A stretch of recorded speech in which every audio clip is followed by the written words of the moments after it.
Mis hermanos, en el día de hoy, de acuerdo a las lecturas que estamos haciendo en el recorrido de la lectura diaria de la Biblia como iglesia, corresponden el libro de Esther, ¿verdad? Esther 1 y 2, y también Primera de Corintios 13. Y he definido compartir con ustedes hoy Primera de Corintios 13, después de muchas veces que lo hemos pasado por allí. Sin embargo, cada vez que paso por este texto, quedo asombrado. La palabra de Dios vuelve y me asombra. Así haya sido un texto que lo hemos trabajado, lo hemos desarrollado en diferentes escenarios como iglesia. Sin embargo, hay mucha tela que cortar a través del contenido de este capítulo y quisiera invitarles a que me acompañen allí.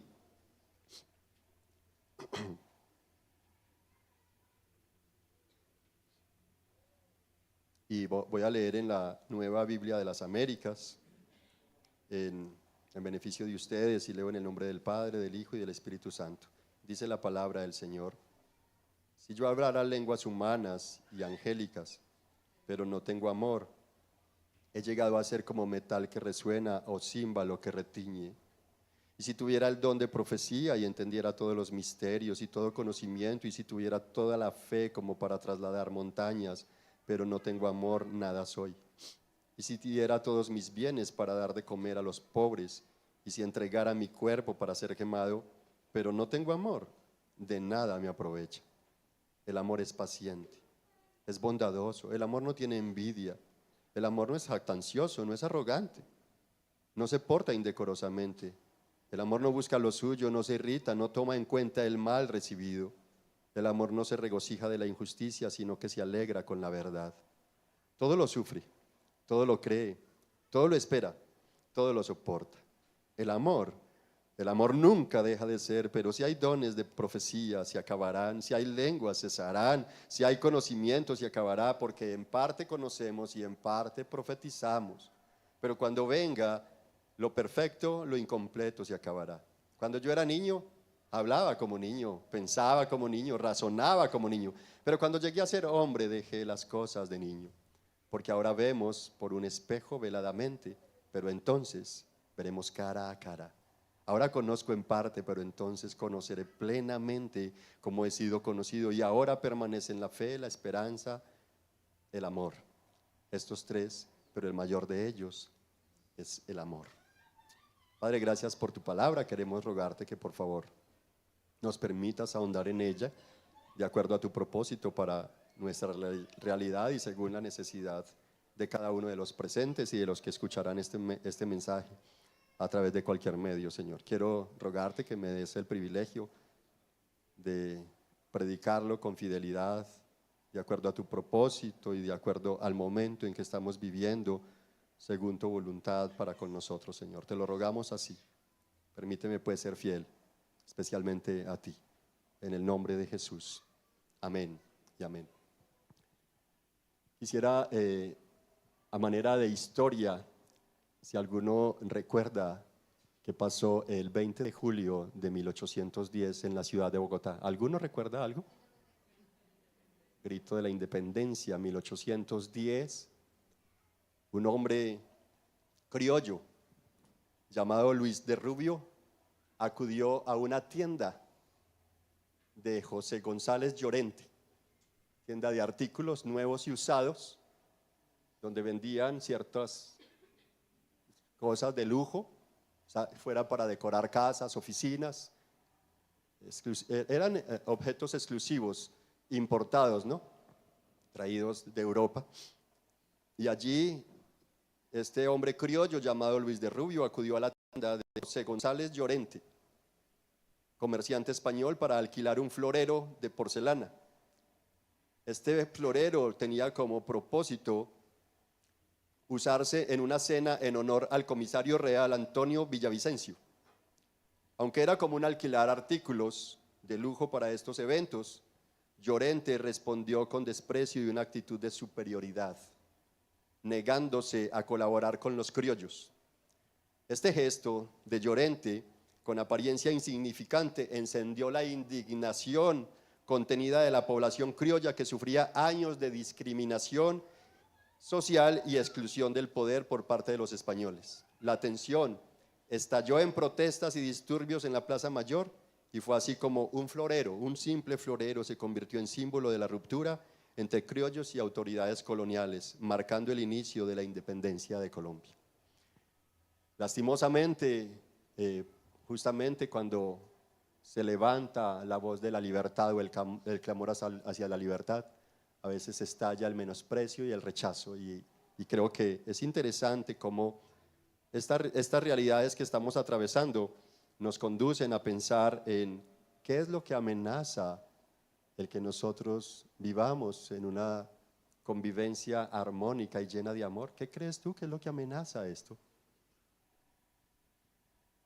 Y la pregunta tiene como propósito contarles que el título que le he dado a este sermón es precisamente el orgullo, una amenaza del amor.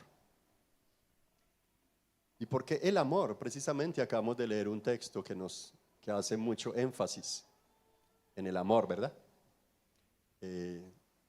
Ha sido titulado como la preeminencia del amor, y la verdad es que el amor es un fundamento tan precioso sobre el cual debemos caminar, en el cual debemos vivir y ejercitarnos continuamente. El orgullo, amenaza del amor, lo he preparado, lo he desarrollado en 3 puntos. ¿Sí? El primer punto, cuando el amor deja de ser el fundamento, versículos 1 al 3. Segundo punto, reemplazando el amor, versículos 4 al 9. Y tercero, el fundamento que permanece, versículos del 10 al 13. Y quiero rogarles que me acompañen entonces a desarrollar el primer punto. Trataré de ser lo más breve posible. Y lo que vemos allí es, en estos primeros versículos del apóstol Pablo, es justamente que hay una pérdida, y es la pérdida de propósito.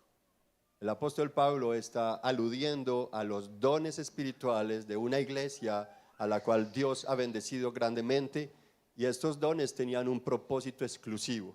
Ese propósito era el bien común. No había otro propósito más por el cual el Dios eterno otorgara todos los dones a una sola iglesia en la ciudad de Corinto, y era precisamente ayudar a que una iglesia, en medio de un ambiente tan perturbador e inmoral, donde no habían principios morales de ninguna índole, sin embargo Dios otorga todos los dones para marcar la diferencia de una iglesia que ha sido, o de un grupo de personas formando iglesia, que han sido separados por la gloria de Dios a ser santos, como lo dice en el capítulo 1, a los llamados a ser santos, a los que han sido santificados y llamados a ser santos.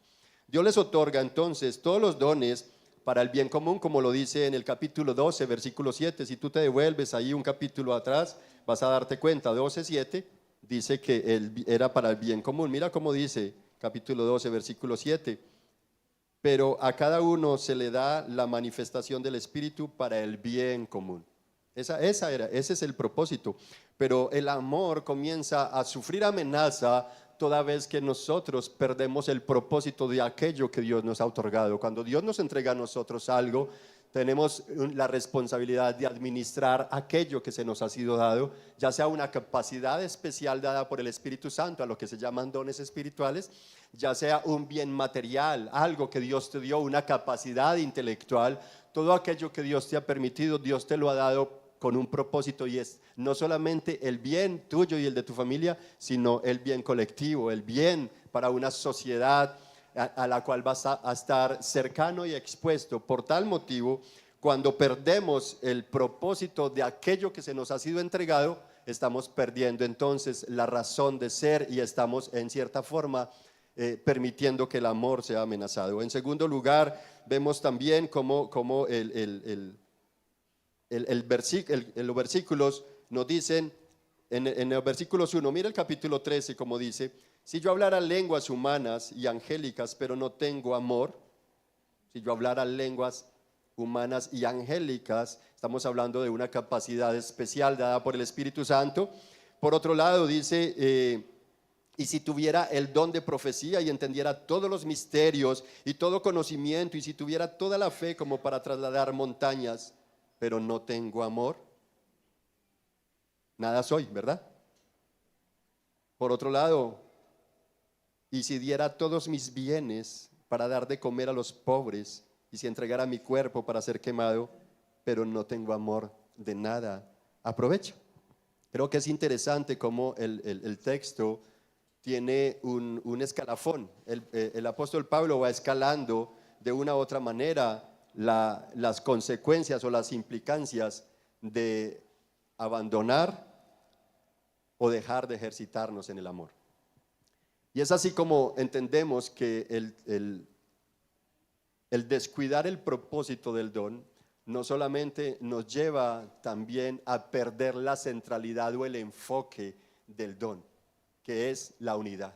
Entonces no solamente perdemos el propósito, sino que se pierde la centralidad, que es la unidad de cuerpo. La unidad del cuerpo, como el capítulo 12 desarrolla toda la unidad del cuerpo de Cristo. Y de esa forma entendemos que cuando no solamente olvidamos el propósito, descuidamos la centralidad, la cual es la unidad del cuerpo, también entonces somos conducidos a hacer que nuestro argumento, nuestro pensamiento, nuestro idealismo pese más que el fundamento. Tu argumento va a empezar a tener mayor peso que el fundamento. Y es allí donde el amor comienza a correr un grave peligro.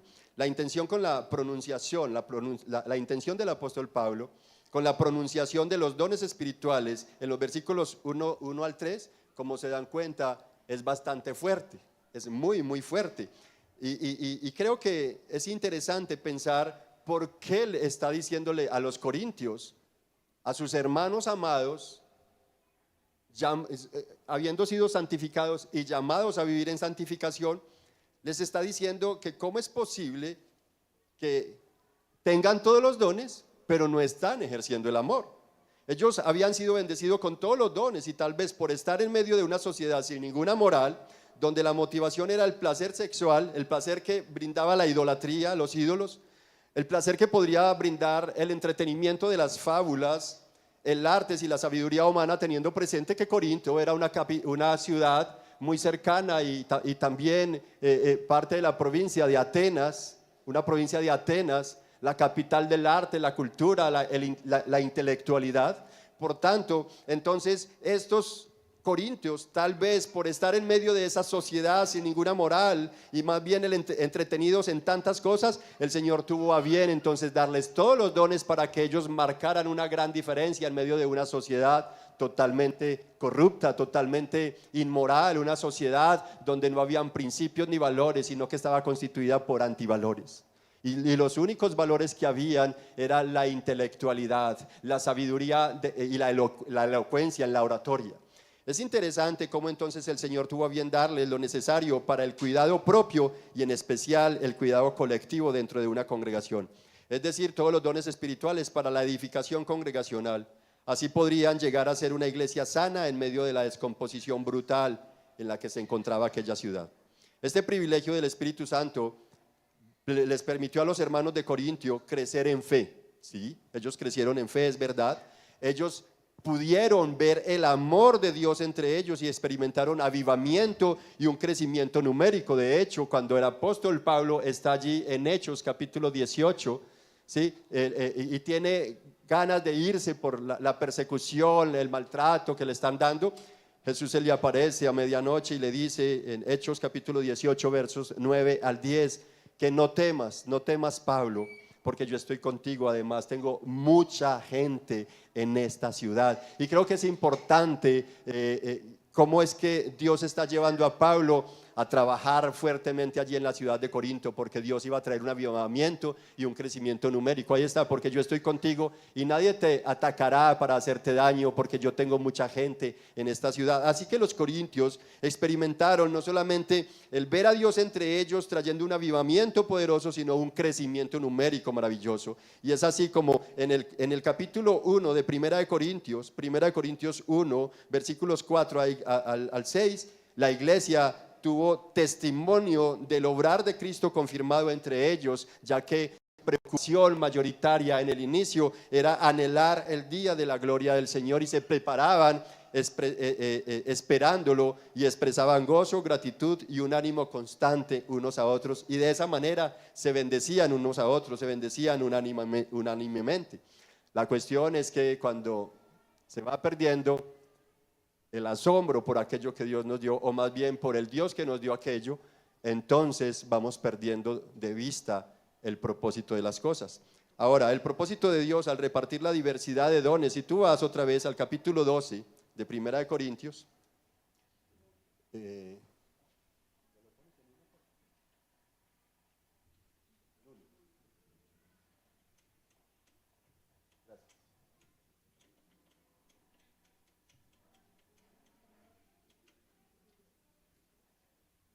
si ves allí el capítulo 12 de Primera de Corintios, versículo 24, la segunda parte del versículo 24, mira cómo dice: pero así formó Dios el cuerpo, dando mayor honra a la parte que carecía de ella. Verso 25, a fin de que en el cuerpo no haya división, sino que los miembros tengan el mismo cuidado unos por otros. ¿Cuál era el propósito? La unidad, que no hubieran divisiones, y por el contrario hubiera el mismo cuidado de unos por otros. No es para que el pastor los cuide y solamente el pastor de la congregación los cuide. No, es para que todos tengamos el mismo cuidado unos por otros. Dios te dio un don, te dio una capacidad, te dio unas habilidades y unos talentos, y estamos en responsabilidad de amarnos y ayudarnos a crecer unos por otros. Recordando que todos nosotros como pastores somos malos, pecadores igual que el resto de la humanidad. Pero Dios nos ha bendecido y nos ha colocado aquí con un grado de responsabilidad, no porque seamos mejores que el resto, que las ovejas, no, nosotros también somos ovejas. Y por tanto, si bien es cierto, estamos acá para ayudarlos, guiarles, encaminarles, comprenderlos y edificarles, también es verdad que también Dios ha colocado su Espíritu Santo en cada uno de ustedes para que juntos hagamos el trabajo y nos ayudemos como un cuerpo, ¿verdad?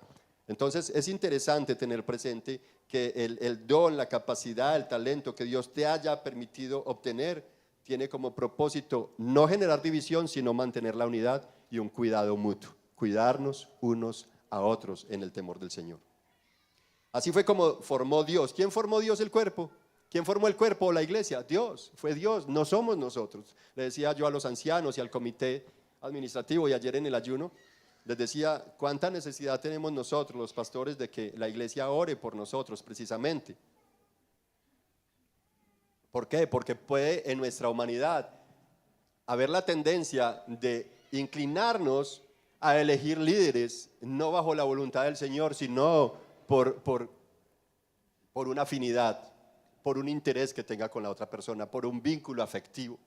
Y el vínculo afectivo puede ser sano, claro que sí, y bienvenido, y gloria a Dios por ese vínculo afectivo, pero eso no es razón de peso, y mucho menos se le puede atribuir voluntad de Dios para la elección del cuerpo, sea del grupo de la alabanza, sea del grupo de maestros, sea de ancianos, sea de un liderazgo de la iglesia.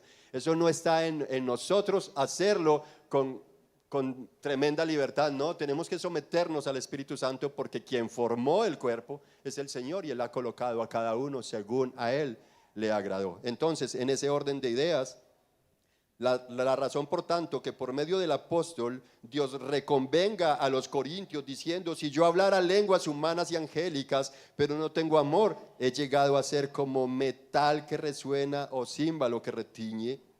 Y si tuviera el don de profecía y entendiera todos los misterios y todo conocimiento, y si tuviera toda fe como para trasladar montañas, pero no tengo amor, nada soy. Y si diera todos mis bienes para dar de comer a los pobres, y si entregara mi cuerpo para ser quemado, pero no tengo amor, de nada me aprovecha. Mis hermanos, sé que hay por ahí un libro de creo que es un psicólogo, quien escribió este libro acerca del lenguaje del amor, ¿verdad? El lenguaje del amor. Y yo creo que, si bien es cierto, nosotros tenemos que prestarle mucha atención a la manera en cómo expresamos el amor. Y creo que es válido contarles en una escuela de padres que tuve en este proceso de adopción que estamos sosteniendo con este chico de 17 años. tuvimos una experiencia en una escuela de padres y una de las sesiones era precisamente hablar acerca de cómo manifestamos nosotros el amor. Entonces la trabajadora social colocó 5, ¿sí? Una de ellas es el servicio, ¿sí? Cómo podemos manifestar el amor al servicio según este autor. La otra es el contacto físico, la otra es el dar regalos, ¿verdad? La otra, se me olvida, palabras de afirmación, y la otra es el contacto físico, los abrazos, el choque de mano, etcétera, etcétera.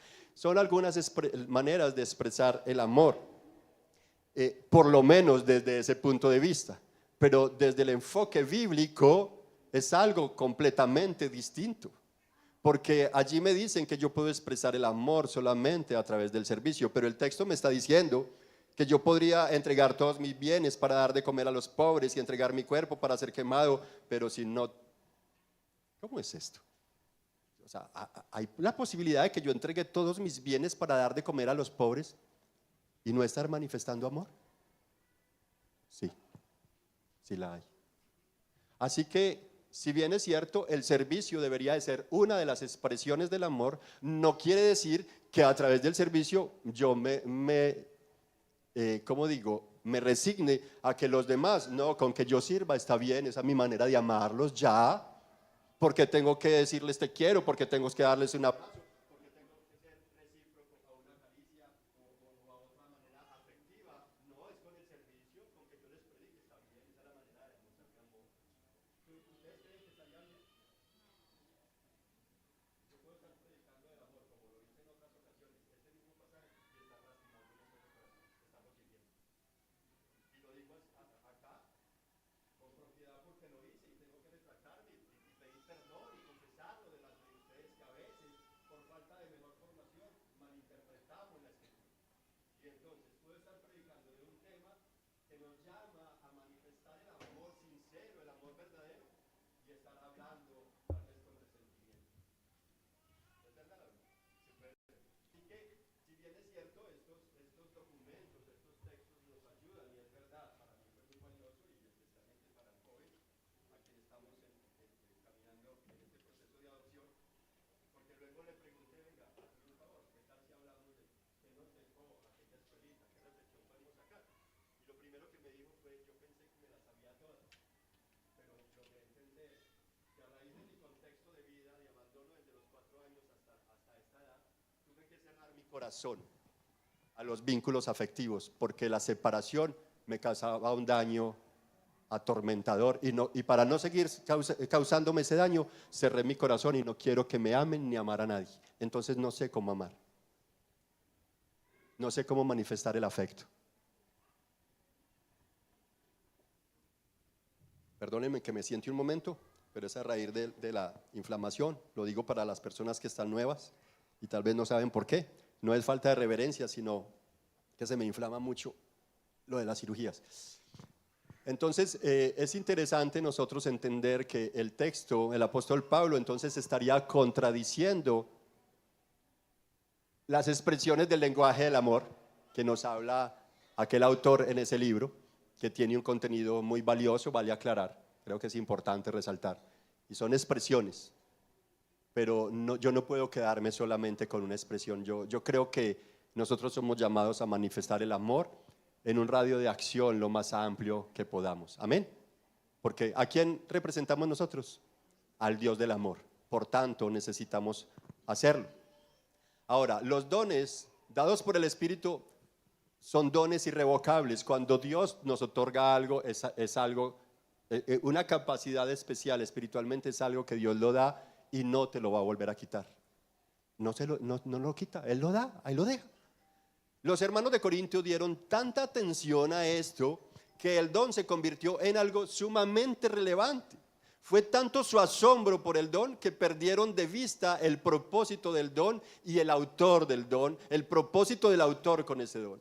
Por eso el capítulo 12, verso 7 dice que el propósito era el bien común. El propósito de la diversidad de todos esos dones que Dios le dio a la iglesia de Corintio era el bien común y la unidad como centro, los versículos que acabamos de leer, 24b y 25.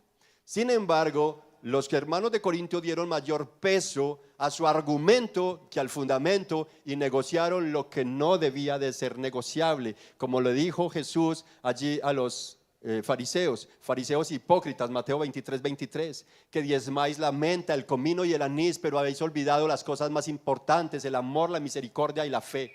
Habéis olvidado esto. Y a veces nosotros, sin darnos cuenta, negociamos lo que no se debe de negociar. El amor no puede ser negociable. El amor es un mandamiento, no es una decisión del hombre. Es un llamado de Dios, es un imperativo de Dios a amar. Esposos, amad. No se quieren.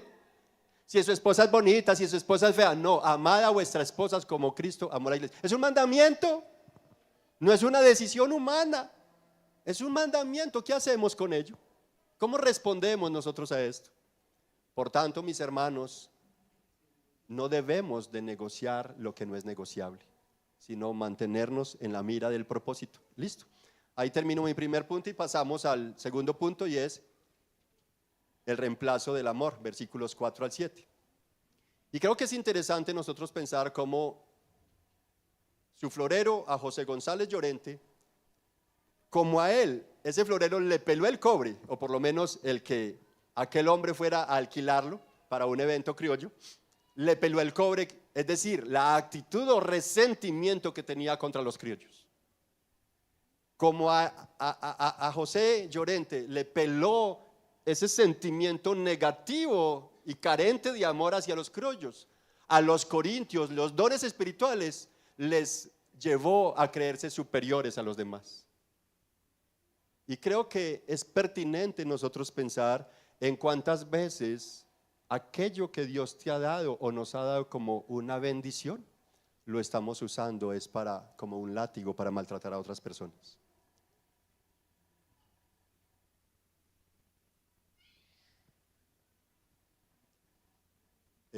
Algunos se vieron la película de Hancock. Sí. En esa película vemos un poder o una fuerza sobrenatural, algo extraordinario, unos poderes extraordinarios. Pero por no saber usar su fuerza, queriendo hacer el bien, no hacía sino estragos. ¿Es verdad o no? Los que se la han visto. No hacía sino daños. Y como diría algún teólogo, es que haciendo el bien también pecamos. Haciendo el bien también se peca y yo tengo que cuidarme de eso. Porque cuando no tengo en cuenta el propósito de aquel que me dio aquello, entonces con aquello hago el mal contra el prójimo y deshonro a aquel que me dio aquello. Por tanto, es pertinente nosotros pensar de cómo estás usando aquello que Dios te dio. Tal vez como Llorente estás usando el florero para mostrar superioridad ante los demás. Es así como debemos de tener presente que los hermanos de Corinto con los dones se entretuvieron tanto que perdieron humildad, perdieron compasión y un aire de grandeza y superioridad los envolvió. Esto deconstruyó, deterioró y arruinaba la unidad de la iglesia. De hecho, capítulo 1 de 1 Corintios, versículos 11 y 12, el apóstol Pablo les hace digamos, un aplauso, por decirlo de alguna manera. Un aplauso no, eso fue en los versículos 4 al 6, diciéndoles del buen testimonio de fe que había entre ellos. Pero luego en capítulo 1, versículos 11 al 12, les está anunciando algo de lo que él fue enterado y dice: he sido informado acerca de ustedes, hermanos míos, por la familia de Chloe, que hay discusiones entre ustedes. Me refiero a que cada uno de ustedes dice: yo soy de Pablo, otro yo soy de Apolos, otro yo soy de Cefas y el otro yo soy de Cristo. Y en ese orden de ideas, entonces cada uno estaba marcando un polo, una polarización, estaban dividiéndose, porque en vez de mirar el por qué Cristo los hizo un cuerpo para ayudarse mutuamente, cada uno estaba tomando el rumbo de, según la cultura, la sabiduría y la elocuencia humana fuera el mejor para ellos, y por ahí se inclinaban. Y de acuerdo entonces a 1:30-31, ellos estaban valorando más el arte homilético y la sabiduría de los hombres que a Cristo mismo. En otras palabras, lo que estaban haciendo era reemplazando el amor por el don. Ojo, estaban reemplazando el amor por el don. Pablo ya les había dicho que Cristo es sabiduría de Dios para la iglesia, que no puede haber otra sabiduría aparte de Cristo que les deslumbre, porque si alguien ha de gloriarse debe hacerlo, pero en el Señor. El problema entonces es que por X o Y don, como el señor Llorente con su tienda y su florero frente a los criollos, los corintios estaban sintiendo superiores a los demás, de tal forma que aunque ejercían el don y todo por la obra del Espíritu Santo, sin embargo, no expresaban el amor a través del don, por el contrario. Y quisiera me permitan hacer esto. ¿Qué tiene el contenido? ¿Qué tiene estas hojitas como contenido? El bosquejo acerca de qué? De algo que podría traer serenidad. Piensen en serenidad, tranquilidad y dulce calma. ¿Sí? Ahora, esas hojitas que tienen este contenido, cierren los ojos un segundo, por favor. ¿Qué genera? Ruido. Y no un ruido de calma. Por el contrario, tal vez un ruido molesto, que se va a hacer molesto. ¿Por qué una hoja que tiene un contenido que lleva a la tranquilidad y a la dulce calma, ella misma puede generar un ruido molesto? Cuando no sabemos darle el uso que se le debe dar a la hoja. Asimismo el don, los talentos, la intelectualidad, la riqueza que Dios te haya dado, sea cual sea, si no lo usamos para la gloria del Señor, entonces lo vamos a usar para el mal de nuestro prójimo. Es así como entonces somos llamados, mis hermanos, a entender que el amor es paciente. Versículo 4, ¿qué es el amor? Paciente, bondadoso. Además, al final del versículo 6 dice, el amor se alegra con la verdad. Versículo 7, el amor todo lo sufre, el amor todo lo cree, todo lo espera, todo lo soporta. Cosas que no son del amor, el amor no tiene envidia, el amor no es jactancioso. Entonces, jactancia no es amor. Envidia no es amor. Cuando tú estás envidiando la ropa del otro, el zapato del otro, el carro del otro, la casa del otro, la sabiduría, el don, el ministerio del otro, eso no es amor. Aquí está diciendo, la envidia no es amor, el amor no es jactancioso, no es arrogante, no se porta indecorosamente, no busca lo suyo, no se irrita, no toma en cuenta el mal recibido. Pero cuántas veces, ay no, como Julanita no me saludó, yo tampoco le voy a saludar. Voy a ser indiferente con ellos, así como fue indiferente conmigo y no me saludó. Y se dan cuenta, y entonces aquí el texto me está diciendo que eso no es amor. El amor no tiene en cuenta el mal recibido, mis hermanos. El amor no se regocija de la injusticia, sino que se alegra con la verdad. El amor todo lo sufre, el amor todo lo cree, todo lo espera, todo lo soporta. En algún momento prediqué este texto tan erradamente diciendo que en nosotros no hay amor. Aunque dije una verdad acerca de que el amor que hay en nosotros está contaminado y lleno de intereses, también es cierto que tengo que reconocer que en nosotros sí está el amor de Dios, porque ese amor fue derramado sobre nuestras vidas. Por tanto, somos responsables de administrar ese amor para la gloria de su nombre, ¿sí o no? Somos responsables de hacerlo. Y con pena y con vergüenza tengo que decir cosas que dije a través de este texto en otro momento, pero que en la manera en cómo vamos avanzando me voy dando cuenta de que cometí errores y espero hoy no estarlos cometiendo y más bien haciendo corrección, ¿cierto? Porque es pertinente hacerlo precisamente por ese amor de Dios en nosotros. Así que el problema, mis hermanos, es creer que el don espiritual, al igual que un dispositivo que requieren ser bien administrados, un dispositivo como cuál, por ejemplo, una puerta, es para proteger, ¿sí? Cerrarnos, o para abrir y dar entrada, bienvenida. Pero yo puedo coger la puerta y descargársela sobre la cabeza a otra persona. Entonces, estoy haciendo mal con la puerta. El teléfono, sí, los celulares. Si son un medio tecnológico que Dios nos ha permitido en avances de ciencia hoy día, ¿por qué lo estamos usando más bien para dividir a las familias? Porque allá en el comedor las familias en vez de orar estamos con el celular. ¿Por qué en la televisión, que es para poder estar conectados con lo que está pasando en el mundo, ya tiene que ser el centro del entretenimiento y no hay espacios de diálogo en el hogar? Porque aquello que se nos ha dado lo estamos usando de forma incorrecta. ¿Creen que esto construye para el amor?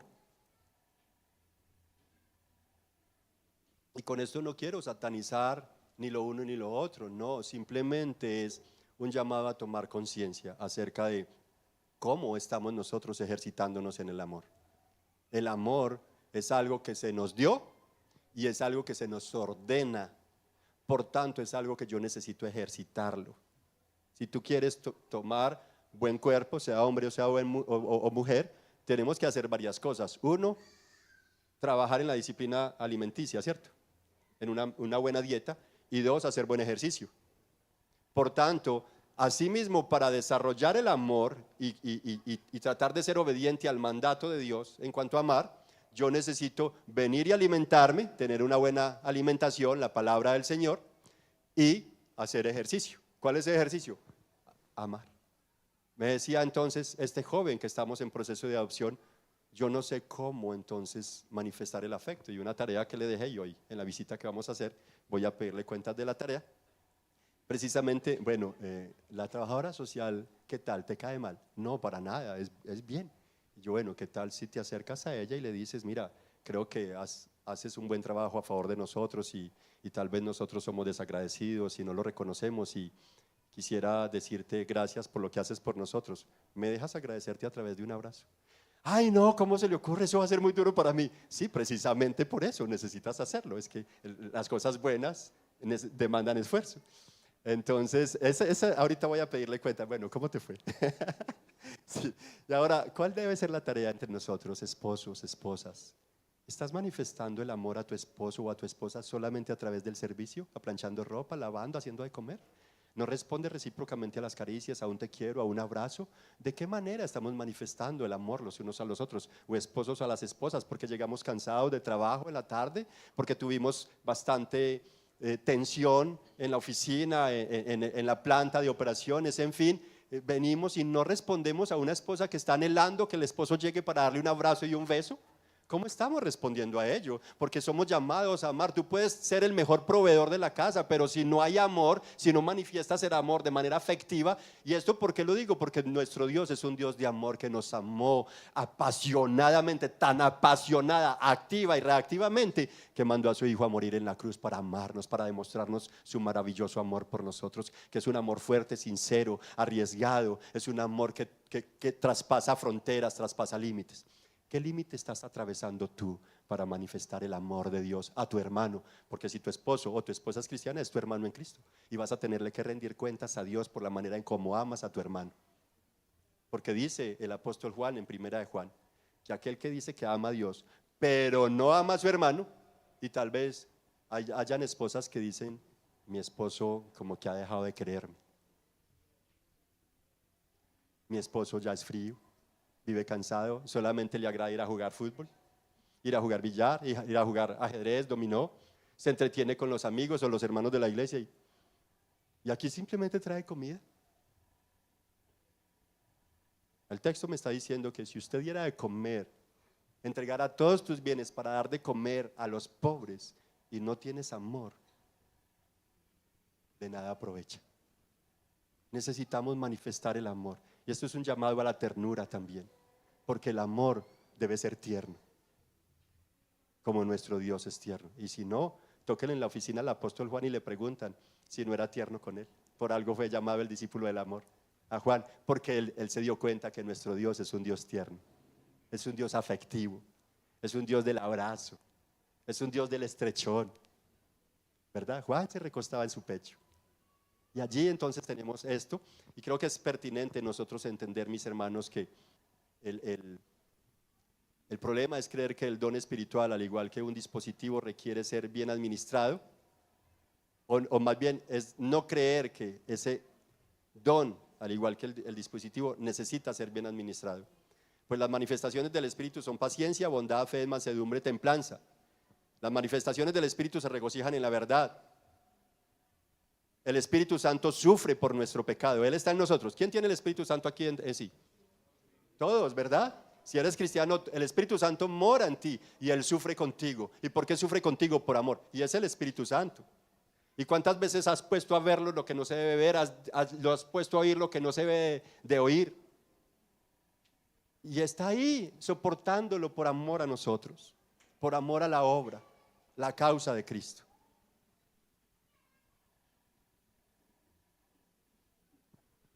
Todo lo espera y mucho nos ha soportado. Ahora, con sus dones, nosotros, con los dones del Espíritu Santo debemos manifestar su amor, no mi arrogancia, y lo digo por mí, que he sido con una personalidad más bien hostil frente a algunos, y les pido perdón a todos. No debemos de cambiar. El apóstol Pablo dice en Romanos capítulo 12, versículo 2, transformaos por medio de la renovación de vuestro entendimiento, para que podáis conocer la voluntad de Dios, la cual es buena, agradable y perfecta. Pero si no hay una transformación de mente, de corazón, no vamos a poder expresar ni ejercitarnos en el amor verdadero. El amor verdadero es el amor de Dios, es un amor sin fronteras, sin límites, es un amor que va más allá porque todo lo soporta, todo lo cree, todo lo espera. Amén. Todo lo confía. Hermanos, con los dones del Espíritu Santo nosotros debemos manifestar el amor de Dios. Porque tal vez lo que estamos manifestando con el don, con tu servicio, con vender todo para darlo a los pobres, es un ruido. ¿Se da cuenta cómo va subiendo de nivel? Lo primero es, de nada aprovecha. Lo segundo es, nada soy, yendo de arriba, de abajo hacia arriba. Y luego dice, porque uno diría, listo, que no le haga bien a nadie, pero que tampoco le haga mal. Entonces no soy nada, perfecto. No, ¿sabe qué? Un metal que fastidia, que hace ruido, que se vuelve repugnante, rechazable. Cuando no hay amor en nosotros, tal vez nos convertimos en eso, en algo repugnante, nocivo para el bienestar de los demás. Es impresionante, por eso les dije yo que era algo fuerte lo que el apóstol Pablo les estaba recriminando aquí a los hermanos de Corintio. Y con esto paso, mis hermanos, al tercer punto. Entonces tenemos allí los tres punticos, mis hermanos, y es: el amor deja de ser el fundamento. Cuando el amor deja de ser el fundamento, entonces el amor pasa a ser amenazado. En segundo lugar, cuando hay pérdida de la centralidad, cuando el enfoque del don se pierde, entonces es reemplazado, el enfoque se pierde, que es el enfoque en la unidad, entonces el amor es amenazado. Y el tercero es el fundamento que permanece, versículos 8 al 13. De esa manera baso esta parte. Ahora, afirmar que todo en esta tierra es pasajero, que lo mejor al hombre es su relación con Dios, es verdad. Y eso suena muy bonito, nosotros decirle a una persona, lo mejor que el hombre puede tener, experimentar en la vida, es su relación con Dios. ¿Estarían de acuerdo conmigo que eso es cierto? Claro que sí, ¿verdad? La cuestión es que muchas veces, mientras más somos conscientes de ello, si no rogamos constantemente a Cristo que nos ayude a la aplicación de esa verdad, si no corremos a Él para ser librados de las tentaciones, terminamos como los corintios, amando más lo pasajero que al eterno Dios, amando más nuestras capacidades, nuestra profesión, nuestros dones, las riquezas, el dinero, amando cualquier cosa o persona antes que a Dios. Y el gran consuelo, mis hermanos, nos lo da el versículo 8. ¿Qué dice el versículo 8? El amor nunca deja de ser. Hermanos, el consuelo es que por más necesidad de transformación, de cambio que cada uno de nosotros tengamos, y a veces nos culpamos y nos molestamos con nosotros mismos en esos sentimientos de frustración e impotencia, porque tal vez no estamos expresando el amor de la mejor manera. El consuelo y la esperanza es que el amor que fue derramado en nosotros nunca dejará de ser, va a estar ahí. ¿No les parece maravilloso eso? Lo cual, claro, eso es consolador y esperanzador, pero también nos hace responsables, porque ese amor está ahí. La pregunta es, ¿qué estás haciendo con ese amor? Vamos entonces a animarnos más para ejercitar ese amor. Esa es mi intención, que ustedes queden tan animados que van a ejercitar ese amor que fue derramado en nosotros. Ahora, el texto dice que cielo y tierra pasarán, ¿verdad? La Biblia dice, cielo y tierra pasarán, pero Las palabras de Dios no pasarán. Asimismo, el inmutable amor de Dios que profesa Malaquías es incambiable, valga la redundancia. Es un amor inalterable, no muta, no se cambia, está intacto, nuestro pecado no lo afecta. El amor de Dios hacia nosotros sigue permanente y hacia allá es donde debemos de caminar, no hacia la temporalidad de esta vida, hacia lo terrenal, puesto los ojos en las cosas del cielo primeramente, antes que en las cosas terrenales. Buscad primeramente el reino de Dios y su justicia, porque las demás cosas vendrán por añadidura. La cuestión es que nosotros no queremos que vengan, sino nosotros ir a ellas. En vez de esperar que ellas vengan, nosotros queremos correr a ellas y entonces ahí nos entretenemos con el don, con la fortaleza, con la riqueza y descuidamos el amor, mis hermanos. El amor nunca deja de ser, pero si hay dones de profecía, algo temporal, se acabarán. Si hay lenguas, algo temporal, cesarán. Si hay conocimiento, se acabará. ¿Por qué se acabará? Porque son cosas temporales. ¿Hacia dónde está llevando entonces el apóstol Pablo a los Corintios en esta epístola, en el capítulo 13? Hacia el entendimiento de que lo más importante es el amor. Debemos cuidar de no darle la centralidad a lo temporal y de perder el fundamento de lo que Dios ha hecho en nosotros. Dios ha derramado su amor en nosotros para manifestarlo con lo que hacemos, claro que sí. De no ser así, no tiene sentido que hagamos lo que hacemos. Porque dice el apóstol Pablo, versículo 9, en parte conocemos y en parte profetizamos. Pero cuando venga lo perfecto, ¿por qué lo hacemos en parte? Porque alguna vez alguien muy inquieta, llena de ansiedad, preocupación, que porque todo lo que teníamos que hacer tenía que quedar perfecto para la gloria de Dios, sin tacha, porque a Dios le debemos, ¿cómo es que era, Adrianita? La excelencia. Y yo le decía, ¿cómo es posible si somos seres imperfectos que las cosas nos queden perfectas? No, nosotros en parte, es decir, queda imperfecto lo que hacemos, en parte predicamos. Mi predicación es imperfecta, claro que sí. Y si mi propósito fuera que fuera perfecta, entonces estaría queriendo yo desbancar a Cristo, porque el único que podría predicarnos perfectamente es Jesucristo, el buen pastor. El resto somos malos. ¿No es así? Por tanto, si bien es cierto, no podemos descansar en la mediocridad.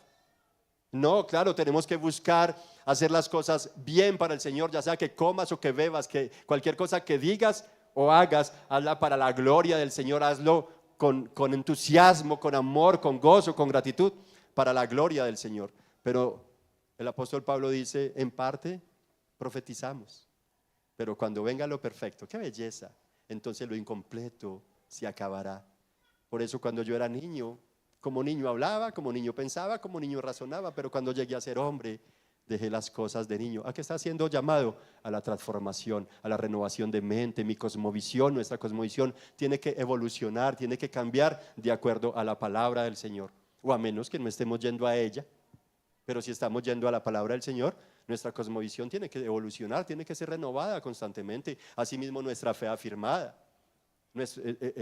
Una pasión por las cosas de Dios, un amor profundo por Dios, por su obra, un profundo agradecimiento por todo lo que Él hace por nosotros, aún por la enfermedad.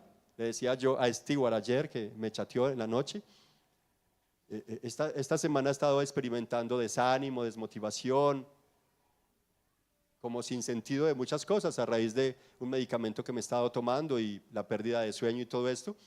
Y aún así eso es pertinente que yo lo experimente para poder comprender a otros y para poder comprender el valor de la vulnerabilidad, de cuál frágiles somos y cómo en la fragilidad es donde más llamado estoy a venir y a depender de mi Señor, a venir y a depender de Él. Por tanto, esa fragilidad, ese estado bajoneado de ánimo es parte de la gracia del Señor para que yo no lo abandone, sino que me acerque más a Él en amor y en arrepentimiento y en humildad. Amén.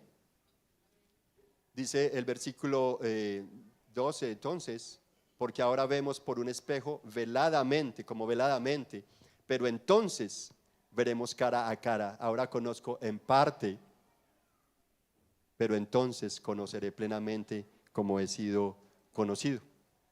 Y a lo que está haciendo alusión es a la venida de nuestro Señor Jesucristo, al día de la gloria, cuando venga lo perfecto, es decir, Cristo, en la venida de nuestro Señor.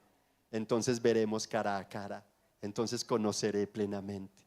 Hasta el momento todo lo que hacemos realmente es a medias.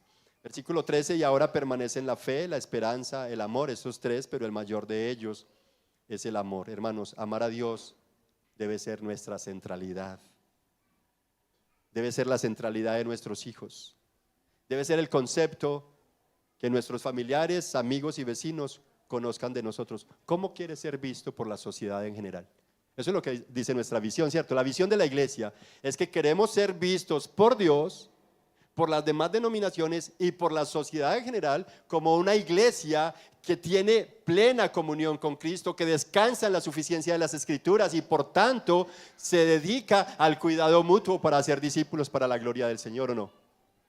¿Cómo quieres ser visto por tus vecinos y por tus hijos? Lo que le decía yo a nuestro nuevo integrante de familia, le preguntaba, ¿cómo quieres que te veamos?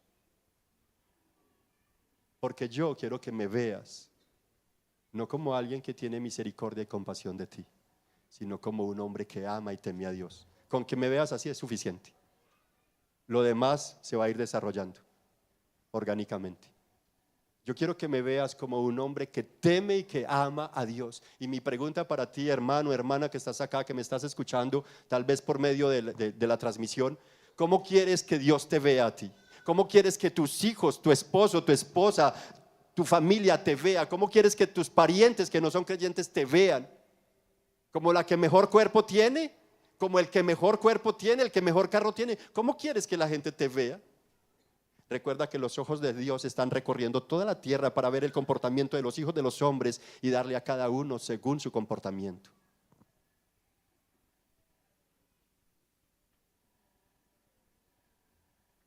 Hermanos, amar a Dios debe ser nuestra centralidad y los que están a nuestro alrededor deben de percibir eso. Ellos deben de percibir que amamos a Dios. Porque el mundo entero percibió el amor de Dios al crucificar a su Hijo Jesucristo en la cruz. Porque de tal manera amó Dios al mundo que entregó a su Hijo unigénito para que todo aquel que en Él crea salga del estado de perdición en el que venía y entonces pueda abrazar la vida eterna. Dios manifestó su amor y desde entonces la humanidad, la historia del ser humano se partió en dos y la humanidad entera en sus diferentes contextos y rincones del mundo, del globo terráqueo, comenzaron a hablar del antes y el después de Cristo. Es decir, el antes de la manifestación gloriosa del amor verdadero de Dios y el después de esa manifestación. Ahora, ¿cómo está tu vida? ¿Sigue andando en el antes o estás andando en el después, en el ahora con Cristo?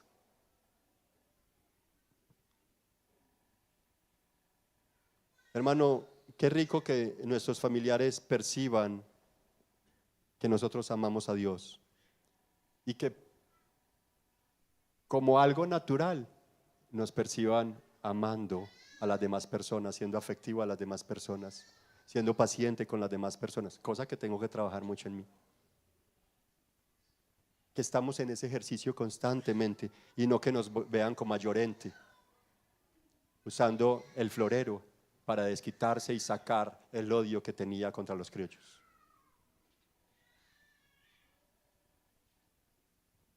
Recordemos, hermanos, que ese sentimiento negativo polarizó, causó revoluciones y dividió una unidad que había. Claro, de allí para acá se viene hablando de la independencia de Colombia, ¿no? Pero cómo esos sentimientos de falta de afecto, de falta de amor, pueden dividir iglesias, familias, pueblos y naciones. Y ahí está la falta de amor, lo que pasó ayer con nuestro queridísimo senador Miguel Uribe.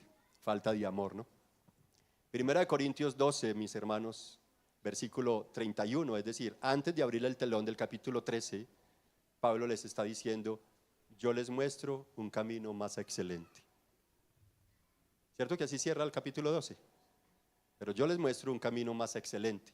Y entonces abre el telón del capítulo 13 con esas premisas en el 13, afirmando que de nada sirve poseer, servir, dar a los pobres y entregar nuestro cuerpo para ser quemado si no manifestamos el amor. Nosotros fuimos creados en amor y por amor fuimos redimidos para que amemos sin parar. Amar sin parar es nuestra responsabilidad, nuestro deber es ejercitarnos en el amor. Ahora la pregunta es, ¿cómo estoy manifestando mi afecto, mi aprecio y cariño a Dios y a mi prójimo? Yo creo que todos nos quedaremos cortos en todo momento, ¿no? Unos lo hacen mejor que otros, es verdad, pero todos necesitamos crecer en ese ejercicio de amar. ¿Por qué? Porque es un mandamiento, se los decía yo. Además, porque amar a Dios y amar a nuestro prójimo son los dos mandamientos más importantes. Mateo 22, 37 al 40. Amar al Señor por sobre todas las cosas, con toda nuestra mente, con todo nuestro corazón, con todas nuestras fuerzas. Amar, no es si quieres, no. Si tú dices que eres cristiano, se te dio esa ordenanza. ¿Qué vas a hacer? Te vas a rebelar contra Dios porque te llama a amar. Y amar a tu prójimo es el segundo mandamiento de mayor importancia. Por tanto, el amor no es una decisión, o si es una decisión es de Dios. Para nosotros es un imperativo. ¿Qué hacemos pues? O nos rebelamos contra Dios, o sumisamente empezamos a ejercitarnos en el amor. Amar a Dios por sobre todas las cosas y amar a nuestro prójimo. Y ese prójimo tiene que ver con la persona más próxima, la más cercana. Aquellos que te rodean podrán dar fe de que tú estás manifestando el amor de Dios en tu corazón recíprocamente, siendo afectivo, siendo cariñoso, siendo tierno, siendo cercano. O tal vez el dispositivo móvil nos está alejando. ¿Qué cosas están impidiendo para que tú manifiestes el amor? Identifícalo y trabaja en ello para la gloria de nuestro Dios. Amar a nuestro prójimo, mis hermanos, a la manera que Dios ordena, porque es el segundo y grande mandamiento. Y en estos dos, amar a Dios sobre todas las cosas y a nuestro prójimo, se resumen todos los demás mandamientos de la ley. Así que cuando tratamos a otros con desánimo o cierta frialdad, ¿qué creen que estamos comunicando? Como Llorente. Cuando tratamos a otros con desánimo y cierta frialdad, comunicamos un manto de desprecio. Comunicamos al otro que cosas no están bien y tal vez estamos generando caos y traumas emocionales. Hermanos, en cambio la humildad, la paciencia, la bondad y la ternura, que son producto del amor de Dios, nos permitirá disfrutar unidad, paz y reconciliación. Esto nos conduce al camino del crecimiento, el camino de la gloria, el camino de la excelencia. Yo les mostraré un camino más excelente, dijo Pablo, y era precisamente para encaminarnos hacia esa necesidad de ejercitar el amor, porque estaremos entonces obedeciendo al llamado de amar a Dios y a nuestro prójimo. Como lo dijo entonces el apóstol Juan en capítulo 4, verso 20, el que diga que ama a Dios y no ama a su hermano es un mentiroso. Que no seamos nosotros esos, sino que nuestro prójimo pueda decir, en verdad me siento amado, siento que me aprecias, ¿verdad? Particularmente estaba terminando de preparar este texto ayer y sintiéndome en ese estado de desánimo, experimentando un poco de depresión, me llamó alguien que estuvo con nosotros desde el inicio de la fundación de la iglesia y solamente me dijo, es que me di cuenta que no he valorado a las personas que me han amado y llamo para agradecerte. Es precioso. Entonces, hermanos, ¿qué tal si oramos al Señor y le pedimos perdón, pero también le rogamos que nos acompañe en esta carrera de ejercitarnos en el amor? Padre bueno y Dios misericordioso, te adoramos, te bendecimos y te rogamos, Señor, que por favor nos perdones, porque muchas veces y de diferentes maneras hemos errado al blanco, Señor. Nos hemos equivocado y en vez de amar, hemos hecho daño, aún con el servicio, con el don, con mi capacidad, aún con la misma teología hemos hecho daño, Señor. Perdónanos y perdona a cuantos hermanos están predicando, Señor, basados en su idealismo y tal vez haciéndole daño a la congregación, a tus ovejitas. Perdónanos, por favor, porque no hemos sabido cómo amarte a ti, o más bien nos hemos revelado a amarte a ti. Perdona nuestra rebelión, perdónanos cuando, especialmente a mí, Señor, he sido tan duro con tantas personas. Perdóname, te lo ruego. Enséñanos a amar de tal manera que esa forma de dar afecto, de dar aprecio, te complazca. Que tú puedas decir, oh Padre eterno, como lo dijiste de Jesús, este es mi Hijo amado, en el cual hallo complacencia. Que a través de la expresión del amor hacia ti y hacia nuestro prójimo, podamos alegrar tu corazón. Y para ello, Señor, muévenos a actuar por fe, con la cual podremos agradarte, Señor. Oro por aquellos que están en unos escenarios carentes de amor, Señor, que no saben cómo amar, que nunca se han sentido amados, que se han sentido provistos de todo bien material, pero que no han experimentado ese amor en su corazón, que les cuesta. Señor, ayúdanos, por favor, a quitar de nosotros todo resentimiento, toda barrera, todo escudo de protección, y que podamos amar, Señor, con libertad, que podamos amar, Señor, para representarte a ti como el Dios que nos ama, que nos amó, nos ama y nos seguirá amando por la eternidad. Oramos, Señor, por aquellos que están sufriendo hoy allí en la franja de Gaza, que la violencia, la falta de la comprensión de este mandamiento los ha llevado a destruirse unos a otros, a vengarse, a alcanzar poder, y entonces nos matamos unos a otros en vez de amarnos unos a otros. Perdónanos, Señor, porque la humanidad entera hemos pecado delante de ti, hemos pecado contra el cielo y contra ti, Señor. Perdónanos, no somos dignos de ser llamados tus hijos. Sin embargo, tu amor es tan grande e insondable, Señor, y queremos disfrutar tu amor. Ayúdanos a disfrutarnos en tu amor, y que esa sea la experiencia más grande, que como seres humanos intervenidos por tu Espíritu Santo podamos vivir en esta tierra el amor de Dios amando a pecadores. Te lo rogamos, y quita de nosotros todo orgullo para que no sigamos amenazando el amor. Te lo pedimos en el nombre de Jesús. Amén.